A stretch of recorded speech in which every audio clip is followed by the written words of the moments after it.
Hello दोस्तों, welcome back my channel. आ चुके हैं और एक नॉलेजेबल वीडियो के ऊपर रिएक्शन लेकर। वीडियो देखने के बाद अगर आप लोग को थोड़ा सा भी नॉलेज मिले ना तो दोस्तों लाइक शेयर और चैनल को सब्सक्राइब जरूर कर लेना। इंडिया और अमेरिका को लेकर आज फिर से कौन सा अपडेट निकल का है वो तो हम लोग को देखने के बाद ही पता चलेगा। आप लोग को ओरिजिनल वीडियो का लिंक मिल जाएगा in the description. So let's start this video. Pakistan ने भारत का राफेल जेट मार गिराया है या नहीं, ये तो अभी भी एक रहस्य ही बना हुआ है। लेकिन एक बात कंफर्म हो चुकी है कि इसी राफेल पर भारत की कूटनीति के आगे फ्रांस के रक्षा मंत्रालय ने भी अब घुटने टेक दिए। जी हाँ दोस्तों, फ्रांस की ओर से भारत को वो परमिशन मिल चुकी है जिसे फ्रांस ने अपने करीबी दोस्त यानी ग्रीस को तक नहीं दी। और इस परमिशन के चलते भारत की नौसेना अब इतनी ताकतवर बनेगी कि भविष्य में अगर भारत पाकिस्तान या भारत चीन में कोई जंग छिड़ जाती है तो भारत वहां तबाही का तांडव मचा देगा। जी हाँ, बात राफेल मरीन को लेकर ही है, जिसके एक पहलू पर ना तो फ्रांस राजी हो रहा था, ना ही फ्रांस की राफेल विमान निर्माता कंपनी दसॉल्ट एविएशन। लेकिन भारत ने अब इन दोनों को मना लिया है। देखिए, आप सभी जानते हैं कि फ्रांस अपने राफेल जेट्स को लेकर काफी अलर्ट रहता है। इवन इन्हें बेचने के बाद भी फ्रांस की इसे लेकर कई शर्तें रहती है, जैसे कि राफेल की सर्विसिंग या मेंटेनेंस का काम दसॉल्ट एविएशन के टेक्नीशियन ही देखेंगे। राफेल के सॉफ्टवेयर और ऑन बोर्ड कंप्यूटर के साथ किसी भी तरह की छेड़छाड़ बर्दाश्त नहीं की जाएगी। इवन राफेल पे जो हथियार लगे हैं वो भी एमबीडीए की ही लगेंगे और किसी भी देश की मिसाइल्स राफेल पर बिठाने की अनुमति फ्रांस नहीं देता।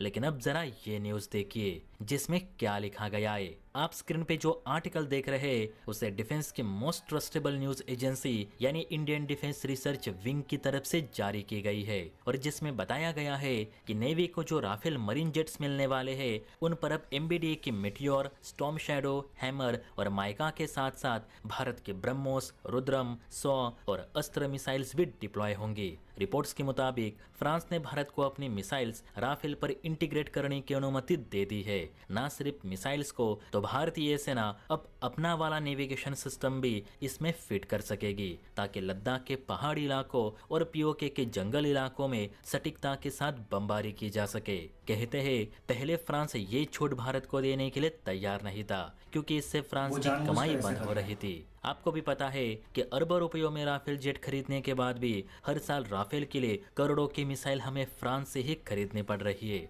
जो कभी वक्त पर मिलती है तो कभी नहीं मिलती। और जंग के दौरान ये देरी भारत को भारी नुकसान पहुंचा सकती है, क्योंकि बिना हथियारों के राफेल एक टिन के डिब्बे के अलावा कुछ नहीं। यही कारण है कि भारतीय सेना कब से फ्रांस के हाथ धोकर पीछे पड़ी थी कि इंडियन मिसाइल्स राफेल पर लगाने की परमिशन हमें दी जाए, ताकि जंग के दौरान फटाफट से राफेल पे भारतीय मिसाइल्स लोड करके बमबारी करने के लिए राफेल को भेजा जा सके।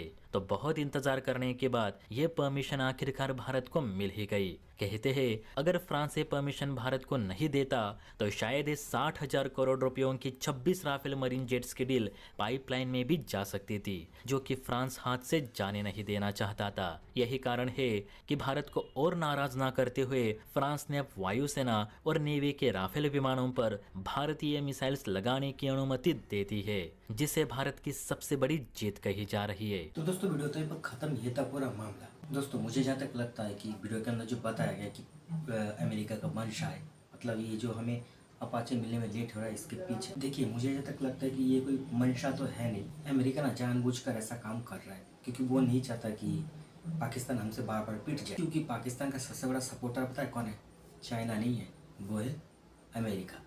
आप लोग उठा कर देख लो, हमारे और पाकिस्तान के बीच जितना भी युद्ध हुआ है ना, अमेरिका किसका सपोर्ट करता था आप लोग देख लो, तो ही आप लोग को पूरा क्लियर कट पता चल जाएगा। 2015 में हमने 22 राफेल खरीदने का जो डील है वो अमेरिका के साथ किया था। भाई हमें अपाचे मिला, मगर अभी तक 22 अपाचे नहीं मिल पाया। आप लोग सोचो 2024 में मिलने वाला था, वो भी ख़त्म, और 25 का भी हाफ टन हो चुका है दोस्तों। और सिर्फ अपाचे के मामले में नहीं, हम जो अमेरिका से इंजन खरीदने वाले हैं ना G414, उसका भी हालत एक ही जैसा है दोस्तों। मुझे तो लगता है कि ये जो लेट हो रहा है ना, अमेरिका जो कहता है कि टेक्निकल इशू, मुझे तो क्लियर कट समझ में आता है दोस्तों कि वो हमें देना ही नहीं चाहता। फिर भी हमारा गवर्नमेंट अमेरिका के पीछे ही पड़ा रहता है। अब किस लिए वो तो मुझे नहीं पता। मैंने पहले भी कहा था, अब भी कह रहा हूँ कि अमेरिका एक दोगला कंट्री है, उसके साथ हमें कोई भी ना डिफेंस डील तो करना ही नहीं चाहिए, सिर्फ डिफेंस डील। वैसे तो अमेरिका का जो हथियार होता है वो बहुत ही पावरफुल होता है, मगर दोस्तों